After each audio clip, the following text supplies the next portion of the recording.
Welcome back to the Chandler Chase Show, where we highlight the people and principles that define excellence. Today's guest is Lori Taylor, a powerhouse entrepreneur, marketer, and purpose-driven leader. From raising billions for nonprofits and launching Kroger's loyalty program to building one of the fastest-growing dog food companies in America, Lori has lived at the intersection of business, faith, and resilience. Her story is raw, real, and full of wisdom on navigating setbacks, finding your purpose, and never quitting. This is a conversation about vision, perseverance, and excellent lived out loud. Lori, welcome to the Chandler Chase Show. It is such an honor and pleasure to have you on. It was so great to meet you in Miami, and I'm glad we can, continue the conversation. Me too. That was great. I love meeting you. I love meeting your mom. She was in the room, if you remember. She was amazing. Yes, She loves you like I love my firstborn too. We do have favorites. It's facts. yes. And your children are named, my mom named us all with CHs, and didn't you do that with your twins? No, I didn't do that with my twins. I did Parker and Dylan. I didn't do that with my twins, Oh, but that's might have been Heather. She did Heather. Dakota and Jack though. I don't know. But that's yeah, your mom was so cute. You're telling your story. Okay. So Thank proud you of so her. much. I'm gonna cut that out. It's Don't okay. worry about We're that. good. We can start Yes. over. I'm all No, good. no, we're good. We can keep Yeah. going. So how have you been since Miami? What have you been working on? It has been wild since Miami. I will tell you that. I'm working on my new business. I know I mentioned in that meeting that we were working on launching our smart faucet driven ad network. And boy, I just love when you're on path and on purpose. In having my dog food company, I was on path and on purpose. And I always noticed when I was get off path and off purpose how hard it would be. And then I would just stop and be like, so what are you thinking about right now? And I'd be thinking about KPIs or I'd be thinking about numbers, but I wasn't thinking about making dogs live longer and better, which was my vision, right? Like God Yeah. doesn't care about KPIs the way we want to care about KPIs, right? He cares about holding that vision, that bigger thing that you're doing. So that's been great with what we're doing now because everybody I meet, everyone we connect with, they're all very kingdom focused. I mean, it's really wild like watching this take place. It's like it's a good feeling because you're like, I don't know how I got here. And but I'm being lifted for sure. Lifted and Oh, shifted. I love that. I love the path on purpose, and like you said, the it's like you're attracting your group, right? You're in your Yes. crowd, and that is beautiful. So listen, tell everyone what you do and how you got to do what you're doing now, right? And we'll go into it from there. Okay, so what I do, I'm really marketing, branding at a high level. Like, what are your superpowers? My superpower is probably sales. I mean, anything that would, and people call it sales. I called them rolling. I never, everyone's like, oh, you could sell ice to an Eskimo. And I'm like, no, I would never sell ice to an Eskimo because an Eskimo doesn't need ice. They need picks, shovels, blankets, covers. And I would have a whole business of things that would help them be better. But one of the reasons I think I do well and business development and selling and understanding people is because I am in such a place of contribution in that moment. I'm in a place of, I'm a fixer. I want to make things better. So even in a sales structure, I'm in your business and it's never really about me. It's about the other person. And that's something that's been super genuine for me my whole life. And I like that part of it. And so most of my life, I've been in sales. This is how I've eaten. And I made my first $1 million by the time I was 25, working for a company called R.R. Donnelley, a paper company. It was actually Wallace at that time, but by the time we've been bought and everything, the name people will recognize the most is R.R. Donnelley. And that's about a $12 billion printing company. And everyone else sold printing, but I sold advertising. And what I mean by that was I love to write copy. I love to come up with creative strategies. I mean, I wish Mad Men had been out then because I would have Mm. just learned so much, right? So I did that. And in that career, I raised over $4 billion, $5 at a time for disabled American veterans over 30 years. Everyone said That's I wouldn't keep incredible. that account, kept it for 30 years because I delivered for them billions of dollars. I went on to my other claim to fame is I launched the Kroger loyalty card program, which was the largest grocery store in the world. I launched that with Catalina, and the corporate headquarters are here in Cincinnati. So that's why I had that great opportunity. And then I went on to start my own agency about 18 years into it. And when I did that, I that was a shocking thing. I did have some independence at R. Donnelley, and I thought, but boy, being an entrepreneur, not for everybody. So that was shocking, the entrepreneur world, not being surrounded by the great systems and all the things you think you hate. You didn't realize how much you really relied on them. Hmm. So that was interesting. And in that journey, my dog got sick with cancer, and I started a dog food company called True Dog, just a little lifestyle business, a little freeze-dried raw dog food. I was going to have a few thousand subscribers, maybe. And 3 years later, we were the 39th fastest growing company in America because passion and purpose took over for sure. And all I wanted to do, I mean, my whole reason for doing that company was I had figured out about 3 years in that Rev Media. In fact, I was working with Tony Robbins at the time, and he had figured out he couldn't sell his business because he was Tony Robbins, and it'd be hard to sell his business and keep it going. And I figured I couldn't sell my business because my agency was pretty much my ideas and my copy. So without me, there wasn't a Rev. And I was like, oh, I'm going to have a job for the rest of my life. I didn't love that. And then I thought, could I create? And I thought, well, I'm going to create this dog food company, save my dog, do the thing. And then what I'm going to do, all for the love of a dog, is I'm going to sell this company for $100 million. That was the number I came up with. I knew exactly how I was going to get there. And I'm going to sell it for $100 million. And then I'm going to go out and buy all this land, and I'm going to I'm going to all the kill pens. I'm rescuing all of the horses. I'm going to all the dog rescues. I'm rescuing all of the senior dogs. I'm going to have a way for people to come heal themselves with the animals. I'm going to have a way for you. Like there's a hotel or a park somewhere out northeast where it has like the cute, I don't know, 100 golden retrievers. And people literally go there who want dogs and can't have a dog, and they go play with the dogs and play games with the dogs and eat dinner and spend the night and do that. I'm like, yes, I want that. So anything with animals, I'm all in on it. And so that's what I was doing. And I was successful in selling my company. I was successful in that number. It was an all Wow. stock deal. And I shouldn't say all stock.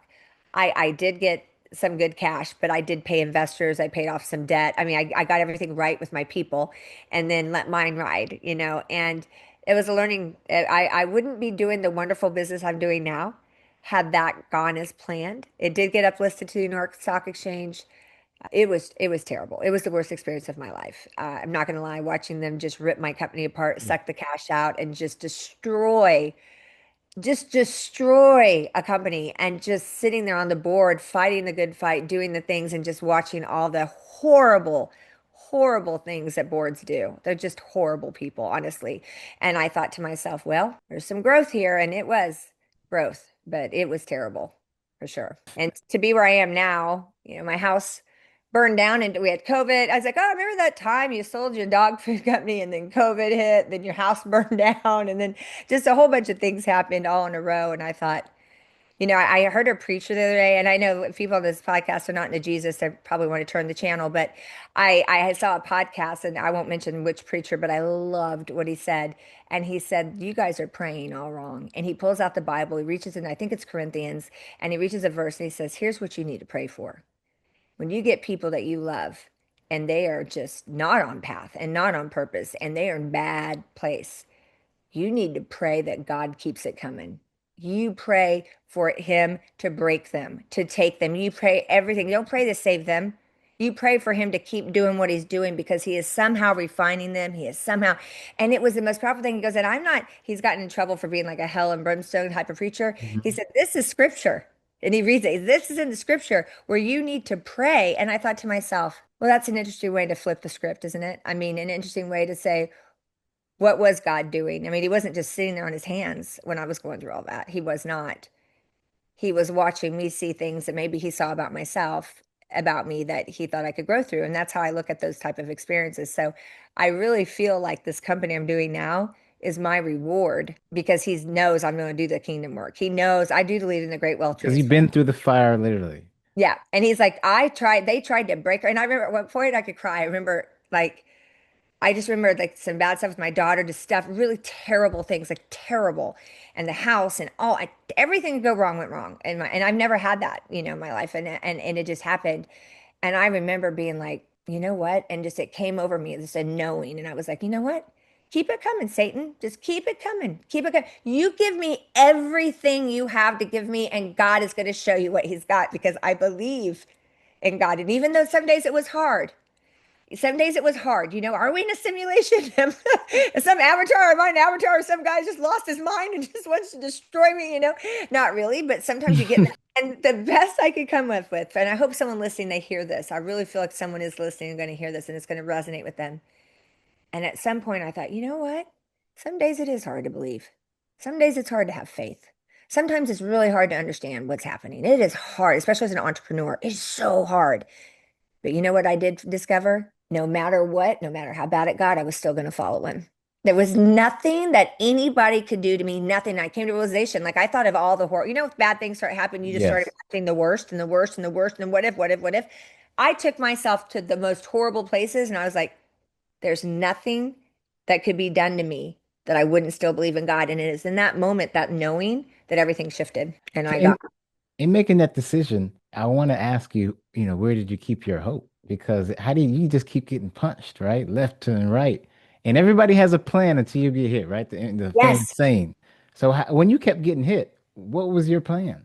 You just nailed it right there. Hope. There was, oh, I have chills. So I'm so glad you said that. There's a scene in Grey's Anatomy, and I've done everything to find this online. The scene, it's so powerful. Never forget it. It's the two doctors, and the one has a brain tumor. She doesn't want anyone to know.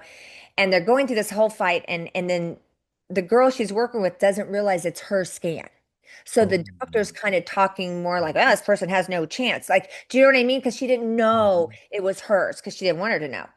And so the doctor who freaked out was the neurosurgeon. She went off. And in the going off, she said, you've got to fight to find the light. When the room is pitch black, when you can see nothing, like nothing, you got to fight to find the light. You got to crave it. You got to want it. You have to almost quill it or create it and will it to happen.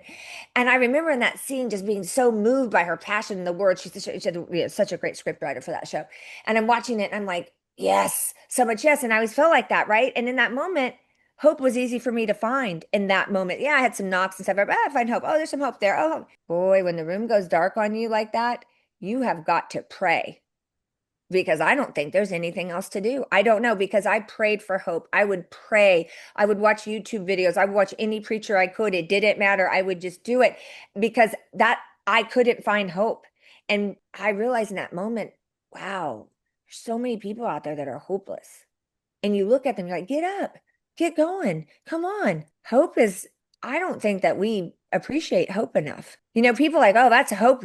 Hope's everything. When it's dark, what else? Faith and hope. Like what faith and hope, you know? And so for me, the biggest thing I had to do was sometimes I tell people to shift from hope because faith, that's a word. Hope, right? But the truth is it's kind of the catalyst and sometimes hope can get you to faith, but I don't think you really get through it without faith. I think at some point you really have to have faith that it's happening just like it should, even if you don't understand it. It's happening just like it could. You have never been in a situation that you didn't get out of. You know what I mean? That you Yeah. didn't progress through. You're not going to be stuck here. You're not going to be trapped here. This pressure will relieve itself, and you've just got to stay in motion. And I think sometimes we try to outrun fear, and Hmm. that's when we start making chaotic, crazy decisions that are terrible. The hardest thing for me to do is sit there. Be still. But you know what? Every good answer I've ever gotten has come when I was still. So, Lori, I have to ask you one question. Does prayer work? Oh my, I can't believe you just asked me that because my husband and I were just talking about this yesterday. I can't believe it. Because sorry, people say you're so lucky. I'm like, I pray a lot. You know what? Because here's the problem people have with prayer is it doesn't seem like they all get answered, does it? And it also seems like, well, why would he answer my prayers? Like sometimes we have a self-worth conversation around prayers. Because it's like, my friend Tammy, I mean, yes, I've got some bad things, but she might have something terrible, or we all agree is way terrible. We all are like, oh yeah, Lori, your life sucks, but man, Tammy's life's a complete tornado disaster, right? And so you think, well, why would God help me and not help her? I don't, that's the part where the humanity tries to define divinity. And that's the problem that we can't see ourselves through God's eyes, but we are all his children. My kids are his children, technically, right? I'm just a steward in all fairness. Hmm. I'm no more important to God than my daughter is. So I talked to my husband about prayer. And I think when my mom died of cancer and I was 19, I was super religious, super into it. And I got away from God. I never was an atheist or anything like that, but I kind of got into woo-woo Buddhism, some weird stuff.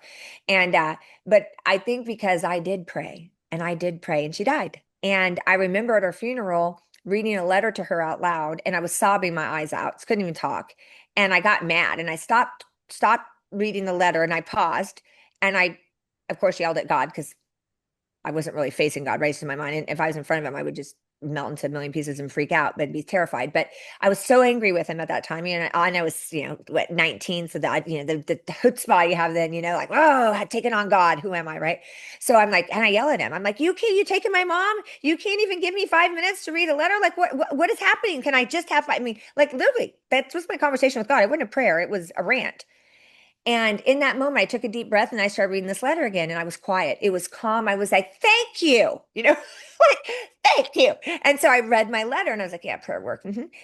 So I get done. The entire congregation is sobbing their eyes out. Now, don't get me wrong. I'm a good letter writer. And it was a sad letter to mom, to, daughter to her mom, dad dying. Is when the great funeral. But people were sobbing. And I get back down to my fiance at the time and my friends. And I said, oh, I guess my letter landed. I mean, I'm so angry. I was crying, and they're crying. I mean, they're sobbing. Like you would be sobbing looking at me and talking to you. You're sobbing. I was like, I'm just so happy because I prayed to God and I said, this is crap. I deserve 5 minutes of peace, and let me read this letter. And they all looked at me like, what? I go, I just quit crying. And they're all looking at each other like, you what? I was sobbing the whole time. That's why everyone else was crying. They couldn't understand a word I was saying, but God gave me the peace of mind to let me have my say. And so when you ask, does prayer work? I believe prayer works. I believe in intercessional prayer. And I don't know why God makes the decisions that he makes. I don't know why some die, some don't. I don't know why some get free of cancer, others don't. But I know this, the thing that we're usually praying for is to avoid death. Hmm. But when we're avoiding death, we're avoiding our eternal life with Jesus and with God. So what I know is that either way, God wins. Does that make sense? Because he either takes you with him in a most beautiful, wonderful place ever that I have to believe, and we get to deal with that. So at the end of the day, I try to do things like if it's in your will. And at one point, when a Sync side came up, this huge opportunity, I think what made it happen or shifted it for me to help co-create it was I really did tell God, I don't know why you gave us free will. Like, I don't get it at all, but you can take mine. Okay, because clearly I don't need it. So if you could just tell me what your plan is, I'm down. I'm doing it. Like I'm doing it. But I meant it. Like I know I'm a silly person, but like I meant it. And in that moment, everything, it's all that came together. But I'm telling you, 3 years, this wasn't oh, Lori prayed for 30 minutes and watched a couple, I don't know, Stephen Furtick videos and shifted. I'm talking, I fought for my soul and my sanity for 3 years. Spiritual warfare. Yes, And you that's came out a victor. through God's grace right now, it would appear so. I mean, I gotta go with him. I mean, I don't know that he and I have the same definition of victory, but I know he's got the right one. I just wish he'd share it with me a little bit. But right now, everything feels good. And sometimes I think we think it's God's will when it feels good, and it's not his will when it feels bad. But I think the reality is us defining good and bad when it comes to his will instead of just accepting. And the word I'm working on this year is obedience. I don't like that word. No Like, one likes that word. no, You have but to submit. and I, even now, as much as hair, it just sounds terrible to say it out loud, but I have opinions with God. And I know I get to work on that because if you read the Bible and you read the scriptures, obedience is pretty important to him. And Yes. I feel like I've got a little bit of a fiery, feisty spirit, a lot of my own ideas. So, yeah. No, I always think of Abraham, right? And how he was going towards his promised land. And when he got upset and then he struck the Yes. stick, and then and he wasn't able to go to the promised land. So what does that tell me, right? You need to have self-control. Despite how you feel, right? Your Yes. anger, you can block your own blessings from lack of self-control. Oh my God, I love that. Block your own blessings. Because I think when everyone understands that God is not keeping blessings from us, we block our own blessings. And I Yeah. think to myself, all he did was hit a stick. You don't want to know some of the conversations I've had with God. And I hope he's very forgiving because I don't really want to have face to face. You know what I'm saying? I was like, ooh. And I think to myself, this thing with obedience, you are not good at it. I am not good at it. I don't like to I think follow. everyone is like that, right? Yeah. And yeah, I know what you're saying, the free will, because you explore, and especially now with all this exposure to information, you have to make decisions. And Yes. these decisions, it's like, it leads to another world, right? And Yes. then it can And somehow, even though you make a left or right turn, God can still make it the right turn, even if you made a left turn. And I think that is like, that's how good he is, right? It is how good he is. It is how good he is. And that's the part. If we just don't hold on to what we perceive the bad parts to be, and we just accept, it wasn't that Jesus never got angry. He just never let anger tell him what to do. You know what I mean? He chose his emotions. God gave us emotions for a reason. And there's nothing wrong with experiencing them. I think it's more about holding on to them and making too much meaning out of emotion. Because if I could sit here right now and you and I are talking and I'm having the best time and we're connected, our hearts are open, we're flowing, and the Amazon guy drives up right now and all seven of my dogs start barking like maniacs, you're going to see me go, oh, and I'm going to be instantly angry. I'm going to be instantly yelling at them. And then I'll come back and be calm. None of that's real. Do you know what I mean? None of those emotions are really definitive. It's just a thing I It's a did. reaction. Yeah, a reaction. And I think too many times I always say the sixth golden rule is taking yourself too seriously. And when I find myself getting really triggered or really angry, I'm like, pride. He hates pride the most. More Mm-hmm. He'd rather me be disobedient than be prideful. He even says in the Bible, he didn't like pride. Because who are we to be prideful? Like, what are we doing? I mean, we're gonna be spitting in a minute. Decide he does that Mm-hmm. anymore, but good. So, I mean, everything I've got going for me, everything that's happened is because of blessings that he's given me. I didn't do any, I didn't create my brain. I didn't create my ideas. I didn't create even ideas that they come from God, I think. I didn't come from not my best ideas just I wake up and they're there and I think he put them there. I mean, that's how I believe. That's how I live my life. And I don't know. I was talking to my friend who's an atheist. I'm super accepting of that. Like, I understand why someone would be, but I told him it was just weird to me. Like, if he truly believes there's no God, then why does he care that I believe there's a God? It's like me being mad at you because you believe in Santa Claus. I'm just like, okay, he still believes in Santa Claus. I don't even know how his mom did that. But I wouldn't be like mad at you about it because I literally don't believe in Santa Claus. Like, I just don't think that happens at all. So for me, if I just totally didn't believe in something, I wouldn't argue with people about it because it would be a waste of my time. I'm just not going to argue with you if there's an Easter bunny or not. Like, I don't have time for that conversation. So for me, I don't, I always thought that was interesting. The atheists will push so hard on Christianity, most of my friends who are Christian, don't try to push that on people. And then I think more people get drawn to Christianity by how you be than what you Mm-hmm. say, because I just don't know the scriptures and stuff well enough to use them as a tool. I know them, but not in a way that I would feel responsible, doing that. So I think more how I be is more interesting than what I say about Christianity usually. In that decision making, especially because you're an entrepreneur, and being a Christian, especially is a lot of times being equally yoked, right? With the right individuals, the right team. Yep. How do you navigate the waters when someone is the right fit, but they're not technically equally yoked, but it's the right direction to go in because they have the strengths to your weakness, or they can solve the problem that you can't. How have you navigated that realm? So you mean like if someone is not Christian in nature but they're a good worker, is that what you're asking? I just want to make sure I understand the question. If Yeah, you yeah. Whether it's a Christian, whether it's certain decisions that they made, but they're good at business, right? They have a profitable company. Let's say That's a great. character, right? Let's talk about character, right? Okay, character. Got it. And that's what I'm really asking because Yeah. what if do you still move forward, or is that a no-go for you? So that's a great, great question. I would say part of my life I was able to compartmentalize that. I'm a very what you call a high performance person. And so someone who runs a high performance team is going to be very results motivated. So if you're a guy that goes out and gets results and you do what you say you're going to do and do it, I'm probably going to have more leeway for a personality I don't like very much because of those results. However, that is not true now, but it has been true. But I care a lot. So I pay attention to people who say, well, it's not personal, it's business. I'm like, okay, so you're taking what, six, you're a real good entrepreneur, a good one. Okay, you bust, you haul. You're been 60, 80 hours of mind trust and actual physical work into something. You take time away from your family and things you love to do that, right? You probably spend 20 hours a week with your family if you're doing 80 the other, if you think about it. And you want to tell me that it's not personal, then who are you? So for me, business is always personal. My word is my bond, and it's always personal.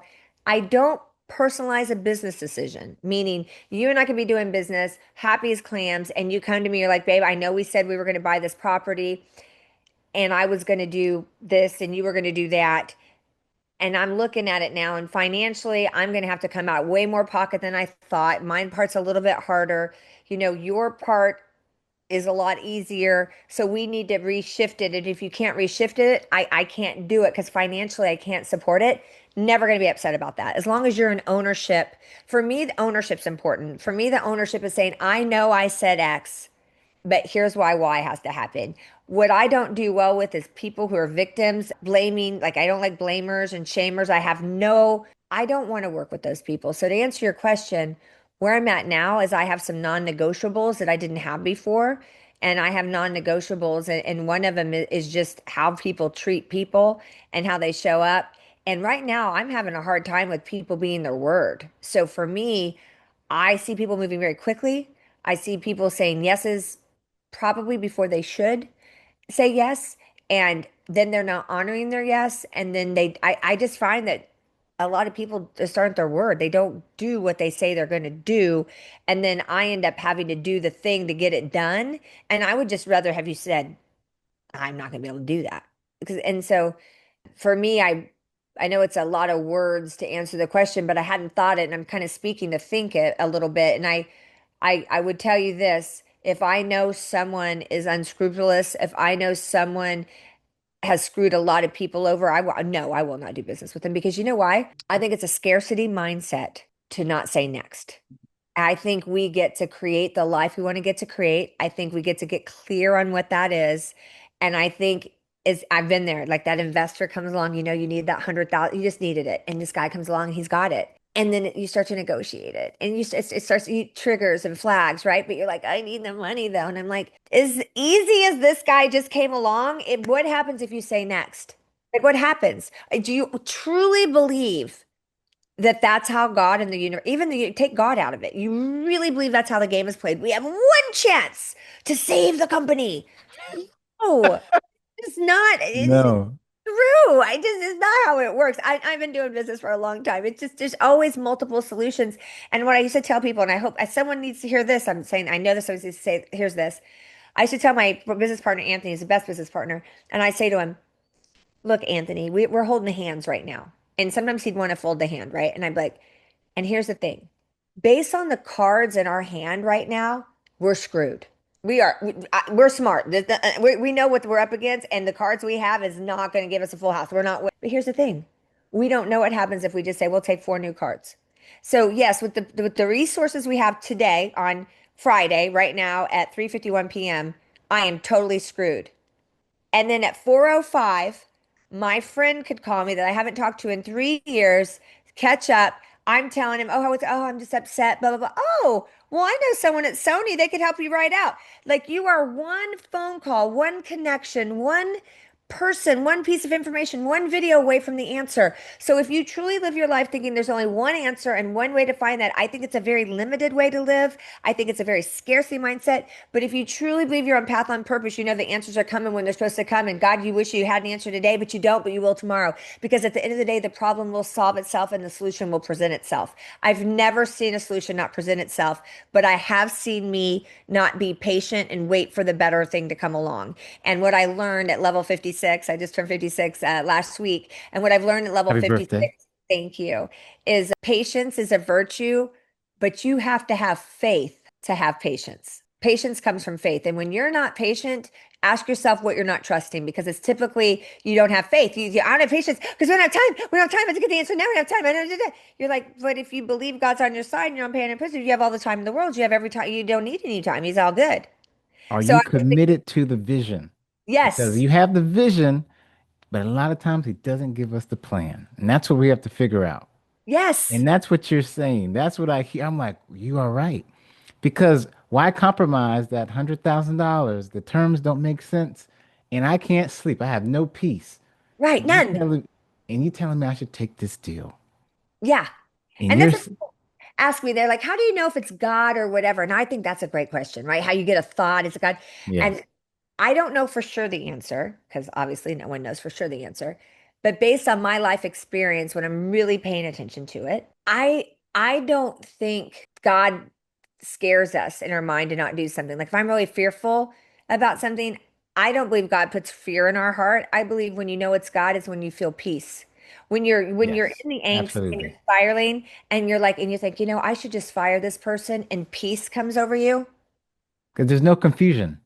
No And that's how you know. It's, but you have to get real quiet to find that. And you have to calm down your mind's endless desire for multiple solutions and backup plans A through Z. I'm Mhm. guilty of that. I'm so many backup plans, I forgot what plan A was, and Yeah. and that's where you said it's vision. Most people don't have a vision for their life. And if you don't have a vision, you're guessing. You're pinning that tail on the donkey all the time, and you are going to feel lost and you're going to feel dark, and hope is going to be hard to find, and faith is going to be something other people talk about, but it's nothing you've ever really truly felt. Wow. Vision, stillness, and you have to write it and make it plain. Yeah, you do. And And find the peace, right? yes, Because like you said, and if you read the Bible, God can show up in the oddest of people, places. yeah, So it doesn't come with someone wearing a white robe, right? It can no, come from anybody. And that's why, like you said, treating anyone with respect, right? yes. Honoring your neighbor, right? Treating them like you want to be treated, the golden rule. Yeah, I saw someone, I don't, what was it? It was so good. Hope someone takes something from this too. It was so good. He said, do an exercise tonight with your family. He goes, I did it with mine. He goes, I want you to do an exercise. I want you to go home and I want you to pretend that Jesus is in your kitchen. He's in there. And we all agree. Everyone's like, yep, that's Jesus. We're all like Jesus. How are you going to talk to your mom? How are you going to talk to your husband? Jesus is right there. Like he's not maybe there. He's not watching. He's at your table. Your mom's just fixed him a plate. How do you walk in the house? How do you engage with your family?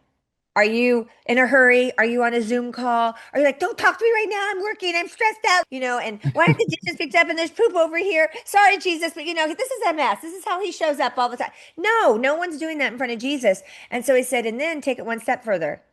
Talk to everyone in your family like they were Jesus. So the person washing your dishes is Mhm. you walk in and Jesus washing your dishes. You walk in, Jesus just made your meal. He goes, Wow. because Jesus wants us to see each other like that, but we don't.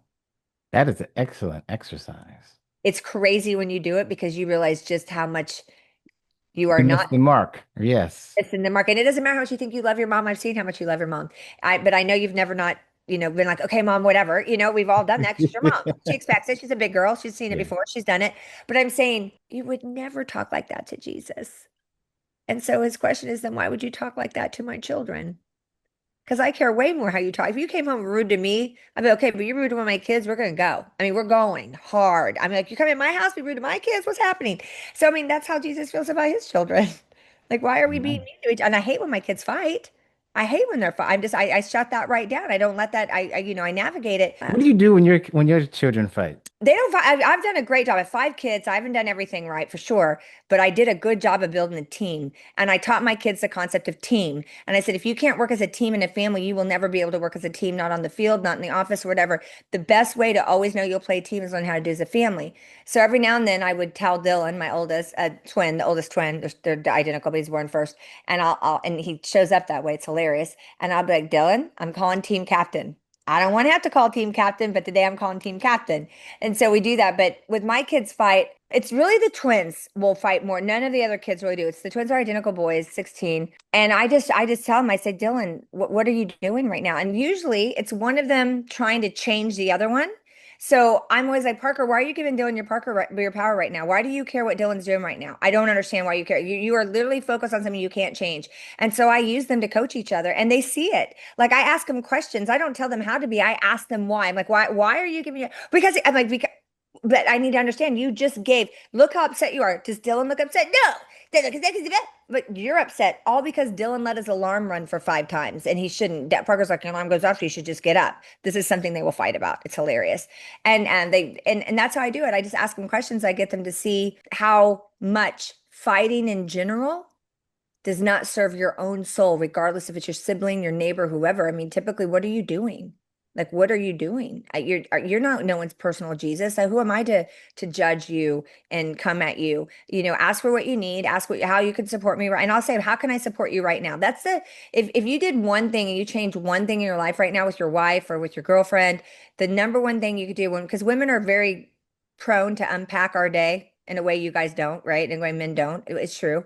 And you'll come home and we just unpack our purses emotionally, right? And you're just and then you start trying to solve our problems.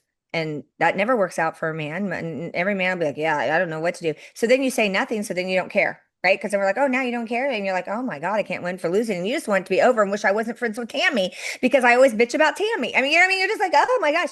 And really what you need to do is like, and I swear to God, I've told this to so many men and they came back, they're like, I can't believe it's this simple. I'm like, all you look at her say, babe, I get it. How can I support you right now? That's it. Ask her. And you Let know, me write that down right now. yeah, right now. How can I support you right now with your mom, with your daughter, with any woman, even men? It works. When you find yourself wanting to give answers to someone that you know doesn't really want an answer, but you can't help yourself because that's how you're built. You're an entrepreneur, you're a solver. People come to you for problems. You don't even know why are you bringing me a problem if you don't want a solution? You're so confused by it, right? Ask them, how can I support you right now? Employees, everybody, they're upset. You let them go. You let them vent. You're like, listen, it's coming in. You're paying attention. You're making eye contact. You're thinking they're crazy, but you're still making eye contact. And with my daughter, if it works with Logan Taylor, it'll work with any human on the planet. And it's worked with her 100% of the time. How can I support you right now? You know what she tells me 99% of the time? You can't. And she goes like this, and she walks off because they're just caught up in some mental spiraling that's happening outside. But if you say just relax, like my husband likes to, thank you, because now I have someone to be angry at. Thank you so much. He's so dumb. And then I just get mad at him for saying, tell me to relax. If I could relax, I would be relaxed. You know, Yeah. hello. I mean, don't be scared. Okay. To come and come. So anyway, I'm telling you, how can I support you right now? Will change your life. That's huge. 80% of your problems just went away.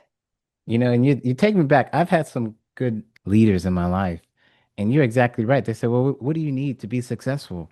And then it's nothing they can like do. It's just like, well, I know what to do. I just need to do it. Yeah, And I'm like, wow. So when you said that, I'm like, wow, that does solve a lot.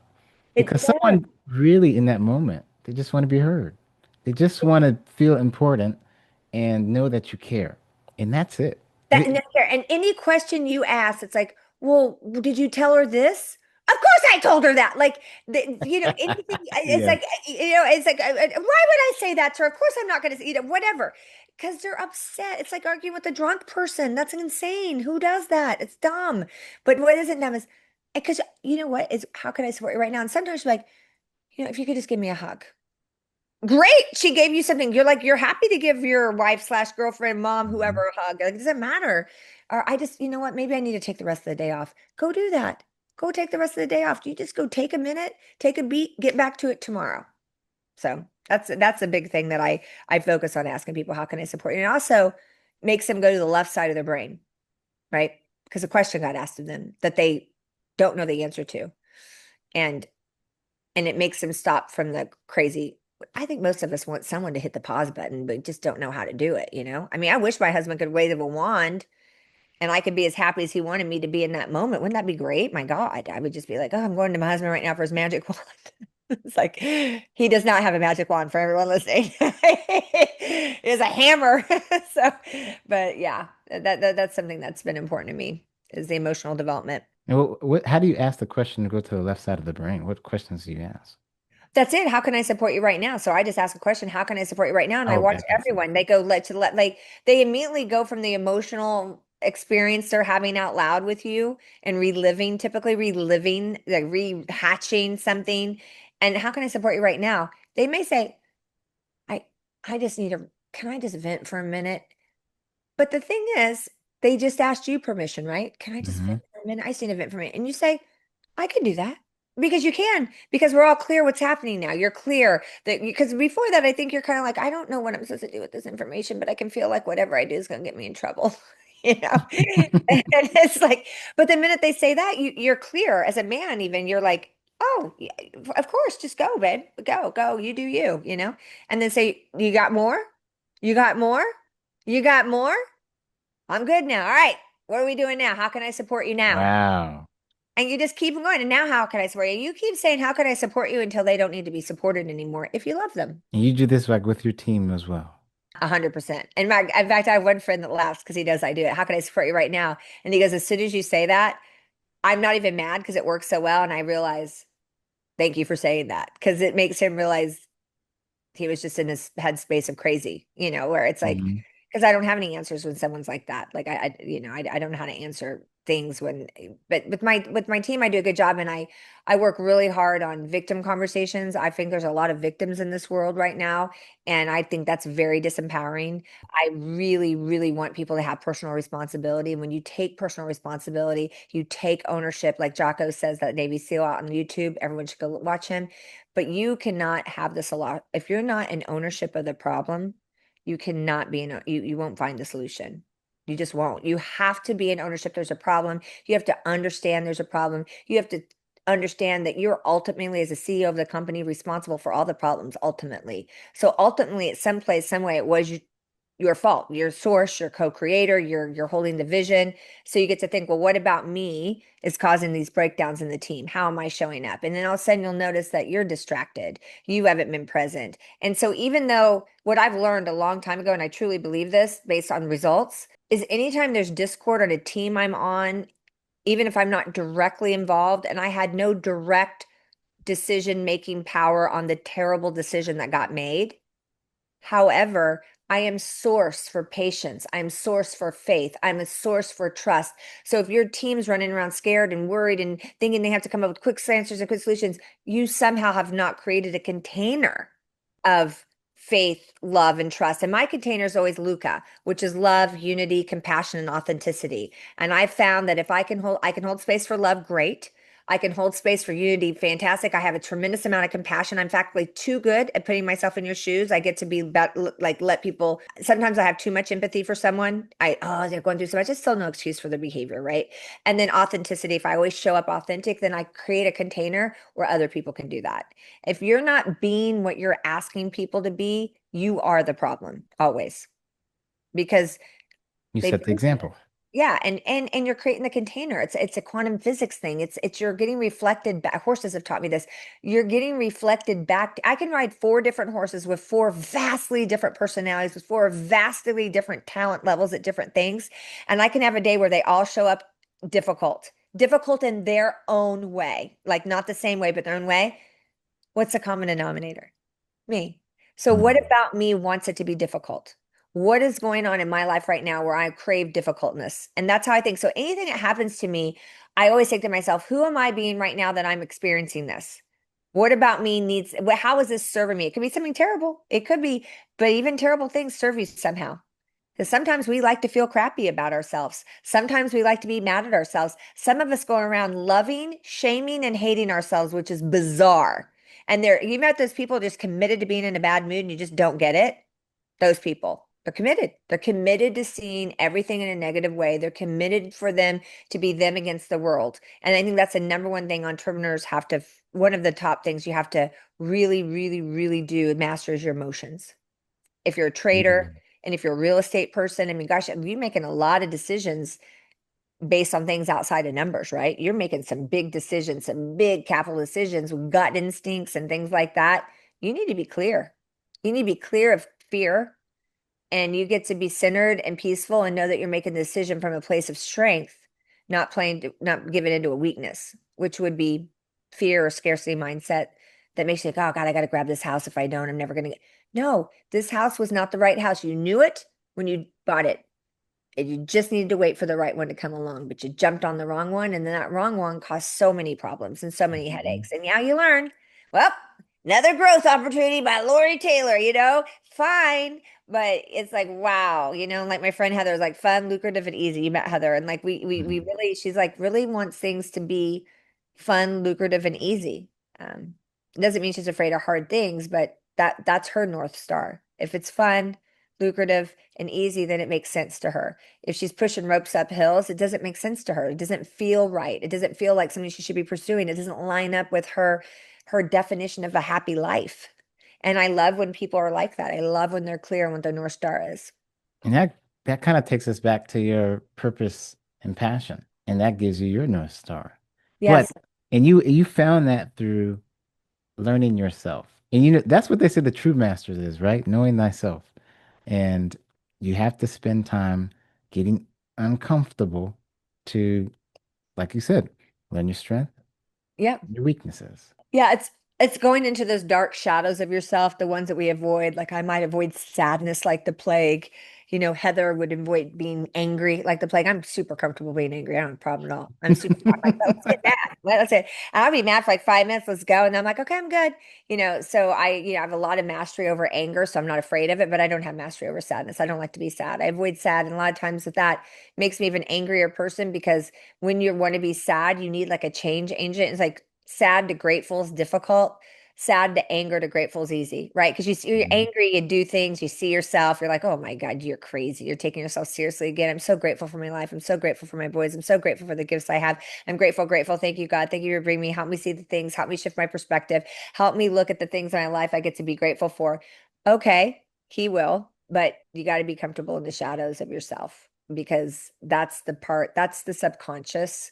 That's that's the part that you don't know is driving the bus and they say it's what you don't know that it's what you don't know that you don't know that gets you, but I like what Mark Twain said, and he said it's not that, it's what you that you think is so that just isn't so that gets you. That's what gets you when you think you know something and you're so confident and you're wrong. So it's easy to be like, oh, I didn't know what I didn't know. Cool.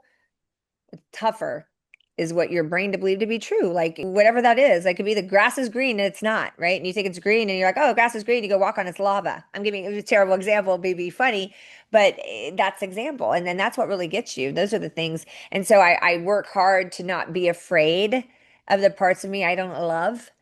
And I work hard not to hate. I think the key to happiness, I saw this on Lewis House talking to Dr. Joe Dispenza, and I love their talk on forgiveness. And as much as you think you need to forgive someone else, I invite everyone to make a list of people that have hurt them, that they think they need to forgive.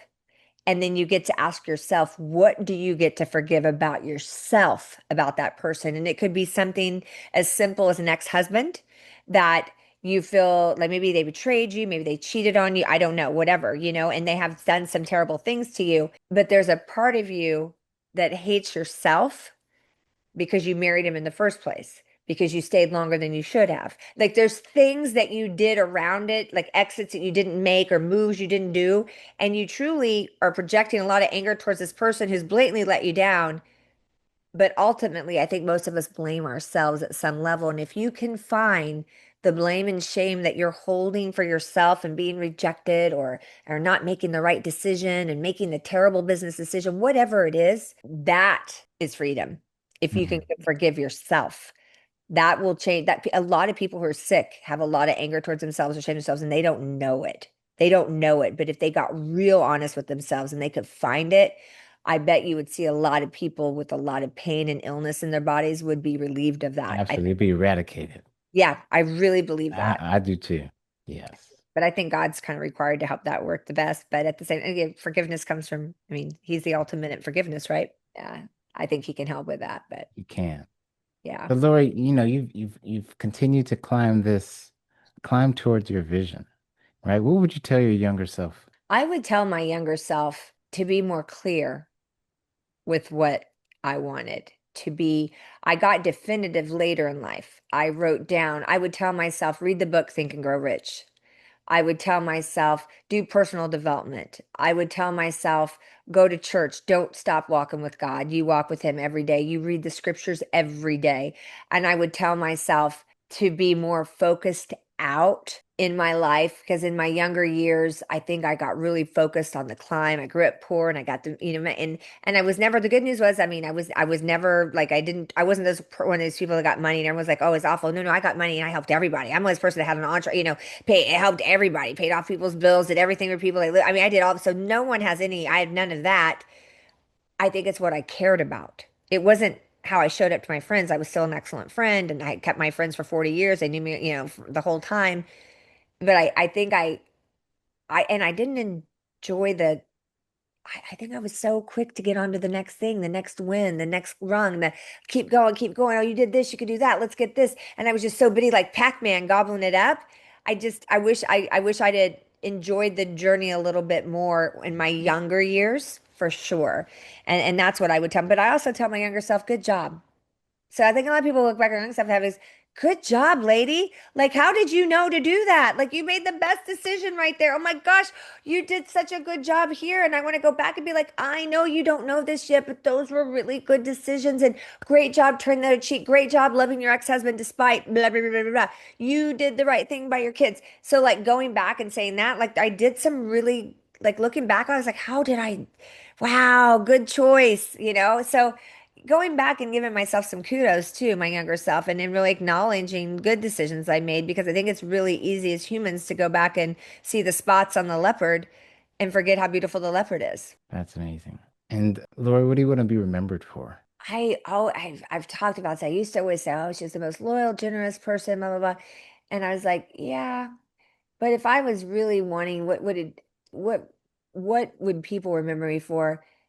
I think I love my son the other night. He said, "Mom," because I'm riding my daughter's Grand Prix horse right now, and I had a horrible accident a few years ago, and I got really scared, and I was just a huge baby when I rode, and just ugh. I still won because I have nice horses, but it's just because I have money. I mean, honest to God. I mean, if I had just been a normal person, I wouldn't want anything because I was so scared.